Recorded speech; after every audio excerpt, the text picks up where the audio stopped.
నమస్తే, welcome to ANN. నేను మీ లక్ష్మీనాగ్ నరహరి శెట్టి. దీపావళి పండుగ వచ్చేస్తుంది. మరికొన్ని రోజుల్లో దీపావళి మనం జరుపుకోబోతున్నాం. టపాసుల యొక్క మోతలతో దద్దరిల్లిపోద్ది మన భారతదేశం మొత్తం. అయితే ఇంకా దీపావళి రాక మునిపే బంగారం యొక్క బగబగలతో బాగా సౌండ్ వచ్చేస్తుంది. బంగారం కానీ వెండి కానీ ధరలతో. ఎందుకు బంగారం రేటు ఇంత బాగా పెరిగిపోతుందంటే దానికి కారణాలు అనేకం చెప్తున్నారు నిపుణులు. ఇక బంగారం ధర వచ్చేటప్పటికి 24 క్యారెక్టర్ల 10 గ్రాముల బంగారం ధర 132,770గా ఉంటే ఒక కేజీ వెండి వచ్చేటప్పటికి 2,03,000గా ఉంది. బంగారం ఈ రకంగా పెరిగిపోతుంది.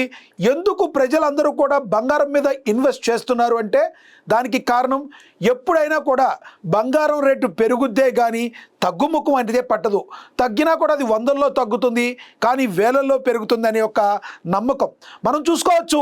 1960ల్లో మన బామ్మల దగ్గర మన తాతల దగ్గర ఉన్న బంగారం కూడా ఈ రోజుకి అప్పుడు వాళ్ళు 1000 రూపాయలకో 700కో కొన్న బంగారం ధర గ్రాము ఈ రోజున 13,000 దాకా వెళ్ళిపోయింది.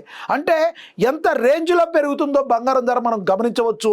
అదేవిధంగా అందరికీ కూడా ఒక డబ్బు సంపాదించే మార్గం అంటే మనందరికీ తెలుసు. ఏ రకంగా డబ్బు సంపాదిస్తారు? మెయిన్ భూమి మీద పెట్టుబడి పెడతా ఉంటారు. భూమి మీద పెట్టుబడి పెట్టడం వలన అది ఏదైతే ఉంటుందో ఎప్పటికప్పుడు భూమి రేటు పెరుగుతూ ఉంటుంది, కానీ తగ్గడం అనేది జరగదు. కానీ ఆ భూమి రేటు పెరిగిన తర్వాత మనకి డబ్బులు కావాలంటే దానికి కొంత ప్రాసెస్ అనేది ఉంటుంది. దానికి మార్టిగేజింగ్ అవ్వాలి. దానికి సంబంధించి ఆ పత్రాల యొక్క ఏవైతే ఉన్నాయో అవి మనకి డబ్బు రూపేణ రావడానికి రోజుల వరకు సమయం పడుతుంది. కొన్ని రోజుల వరకు, అవసరమైతే నెల రోజుల వరకు కూడా సమయం పట్టే అవకాశం ఉంది. అదే మీ దగ్గర గోల్డ్ అనేది ఉంటే ఒక గంట, అరగంట, గంటలో అలా మనం క్యాష్ చేసుకోవచ్చు. కాబట్టి ఈ రోజున ప్రధాన కారణాల్లో ఒకటి చూసుకుంటే ఎందుకు బంగారం రేటు ఇంత విపరీతంగా పెరుగుతుందంటే ఇన్వెస్టర్లు అందరూ కూడా వెళ్ళి బంగారం కొనడానికే ఆసక్తి చూపిస్తున్నారు.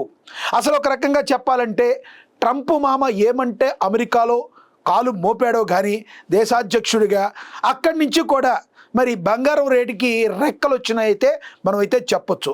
ఎందుకంటే ట్రంప్ ఎక్కిన తర్వాత డాలర్ రేట్ అనేది బాగా తగ్గుముఖం పట్టింది.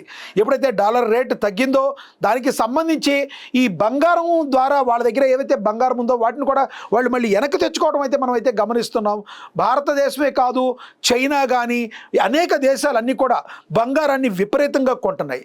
విపరీతంగా బంగారాన్ని కొనుగోలు చేయడం ద్వారా తద్వారా బంగారానికి విపరీతమైన డిమాండ్ అనేది ఏర్పడింది. తద్వారా ఇప్పుడు మన దేశాలే కొంటున్నాయి అంటే సామాన్య ప్రజలు ఆగుతారా? సామాన్య ప్రజలు కూడా బంగారం కొంటారు.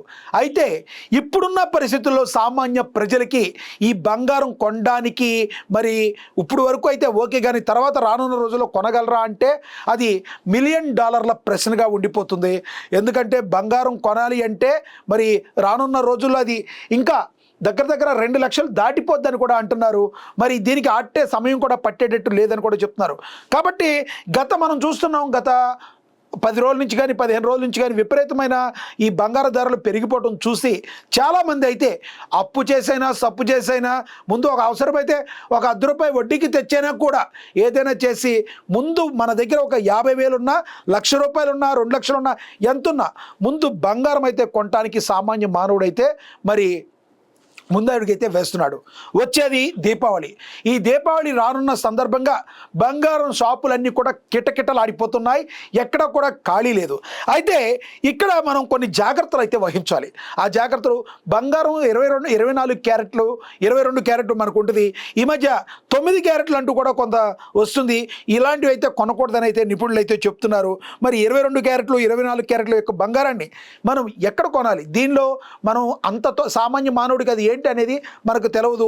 మనం చిన్న షాపుల్లో కానీ ఎక్కడైనా కొంటే మాత్రం కంపల్సరీ మోసపోయటానికే అవకాశాలు ఎక్కువగా ఉన్నాయని నిపుణులు చెప్తున్నారు. కాబట్టి పేరు మోసిన సంస్థలు ఏవైతే ఉన్నాయో దాని దగ్గరికి వెళ్ళి మాత్రమే దానికి వాళ్ళ దగ్గర బిల్ కానీ రేపొద్దున వాళ్ళు ఏదైనా మోసం చేసినా 100% మనం కోర్టుకు వెళ్ళినా న్యాయపరంగా మన యొక్క న్యాయం ద్వారా మన యొక్క డబ్బును రికవరీ చేసుకునేటట్టుగా ఉంటాకి ఎవరైతే బిల్లులు ఇస్తారో, రిసిప్ట్ ఇస్తారో, విత్ జిఎస్టీ ఇస్తారో దానికి సంబంధించిన దగ్గర మాత్రమే బంగారం కొనాలని చెప్పి నిపుణులు అయితే చెప్తున్నారు. మరి రానున్న రోజుల్లో ఈ బంగారం వెండి ధరలు విపరీతంగా పెరుగుతాయి తప్పితే తగ్గే ప్రసక్తే ఉండదని అయితే మరి నిపుణులు అయితే చెప్తున్నారు. అయితే కొంతమంది ఈ మధ్య కొన్ని ఛానల్స్లో మనం చూస్తున్నాం, అరే మీరు అలా బంగారం మాత్రం కొనమాకండి, బంగారం మీరు కొనటం ద్వారా 100% ఇది ఒక 6 నెలలు ఉంటుంది, సంవత్సరం ఉంటుంది, కానీ ఆ తర్వాత తగ్గిపోతుంది, మీరు లబోదిబోం అంటారని చెప్పి మరి కొంతమంది భయభ్రాంతులకు అయితే గురి చేస్తున్నారు. కానీ ఒక్కసారి మనం బ్యాక్కి వెళితే ఎప్పుడైనా కూడా మనం చూసామా బంగారం రేటు తగ్గటం అనే దాన్ని? ఎప్పుడన్నా మనం చూసామా? ఎస్, తగ్గుద్ది. బంగారం విపరీతంగా దిగొచ్చిన బంగారం ధరలు చూస్తే అది 500, 200, 300 ఇలా తగ్గడం చూస్తాం. అదే పెరగడం చూసేటప్పటికి 2500, 3500, 4000 గ్రాముకి పెరగడం చూస్తాం. అంటే పెరగటమేమో వేలల్లో ఉంటుంది, తగ్గటమేమో వందల్లో ఉంటుంది. కాబట్టి నిరభ్యంతరంగా బంగారాన్ని మీ దగ్గర ఇన్వెస్ట్మెంట్ చేసేంత డబ్బుగా మీ దగ్గర ఉంటే ఒక 50,000 ఉన్నా కూడా, లేదంటే ₹1,00,000 ఉన్నా కూడా, 1,50,000 ఉన్నా కూడా బంగారాన్ని నిరభ్యంతరంగా కొనొచ్చు. కానీ కొనే బంగారం ఎలాంటిది కొంటున్నాం అనేది మాత్రం 100% మనం 1కి 10 సార్లు ఆలోచించాల్సిన పరిస్థితి. అది ఉండి సరైన సంస్థ దగ్గరికి వెళ్ళి సరిగ్గా బిల్ తీసుకుని సరైన విధంగా బంగారం మీద కనుక మనం ఇన్వెస్ట్ చేస్తే రానున్న రోజుల్లో మీకు అది 1కి 2 అయ్యే అవకాశం ఉంది. తద్వారా మీరు ఎప్పుడన్నా మీకు అవసరమైంది క్యాష్ చేసుకోవాలనుకుంటే మీరు విపరీతంగా లాభపడే అవకాశం కూడా ఉంది.